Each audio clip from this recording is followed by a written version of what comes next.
Saudara-saudariku yang terkasih, hari ini Senin 16 Desember 2024. Saya Romo Siga dari Paroki Santo Yusuf, Surabaya.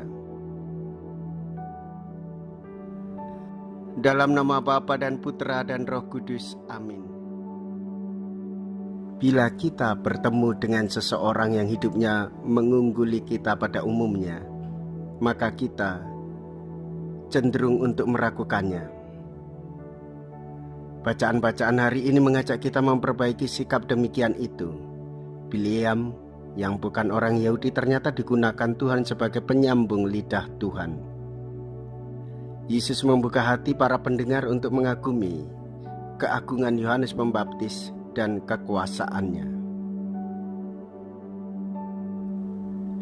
Dari manakah pembaptisan yang diberikan Yohanes? Mea culpa, mea culpa, mea maxima culpa. Marilah kita berdoa. Allah Bapa, sumber cahaya iman, dengarkanlah kiranya dengan rela doa-doa kami. Terangilah kegelapan hati kami dengan rahmat Putra-Mu yang datang mengunjungi kami. Sebab Dialah Yesus Kristus Putra-Mu, yang hidup dan berkuasa bersama dengan Tiga dalam persatuan Roh Kudus, Allah sepanjang segala masa. Amin. Tuhan bersamamu dan bersama rohmu. Inilah Injil suci menurut Matius. Dimuliakanlah Tuhan. Matius bab 21 ayat 23 sampai dengan ayat 27.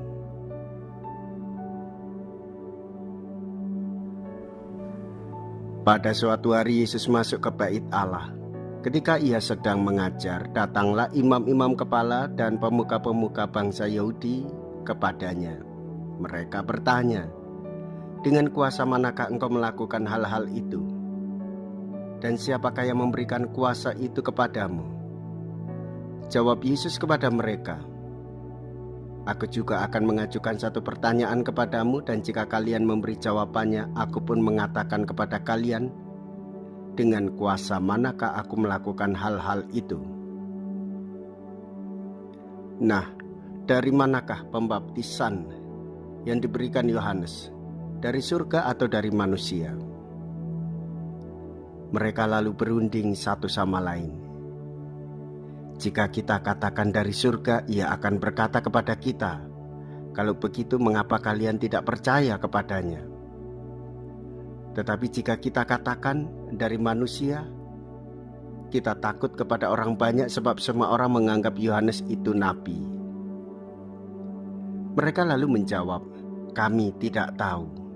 Maka Yesus pun berkata kepada mereka, "Jika demikian, aku pun tidak mau mengatakan kepada kalian dengan kuasa manakah aku melakukan hal-hal itu." Demikianlah sabda Tuhan. Terpujilah Kristus. Saudara-saudariku yang terkasih, hari ini Senin dalam pekan yang ketiga Minggu Advent.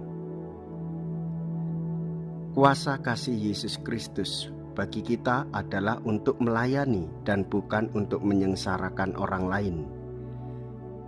Sedemikian pula diwartakan oleh Tuhan Yesus bahwa Yohanes Pembaptis memiliki kuasa Allah untuk melayani, dan kita juga tahu bahwa Yesus berkuasa untuk melayani dengan menebus dosa-dosa umat manusia. Maka bersukacitalah dalam kasih Kristus. Bersukacitalah melayani Yesus dengan sembah sujud, sekaligus melayani sesama dengan ketulusan hati tanpa pamrih. Itulah sukacita pertobatan hidup kita sebagai orang-orang Katolik.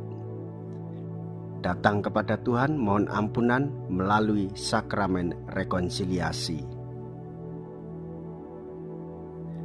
Jikalau kita berani hidup menderita dalam Yesus, maka kita pun akan dipermuliakan di dalam Kristus. Terpujilah nama Yesus, Bunda Maria, dan Santo Yosef untuk selama-lamanya. Marilah kita berdoa. Allah Bapa kami, semoga ibadat yang kami lakukan ini membawa keselamatan bagi kami. Kiranya Engkau mengajar kami merindukan harta surgawi di tengah suka duka dunia ini. Dengan pengantaraan Kristus, Tuhan kami. Amin.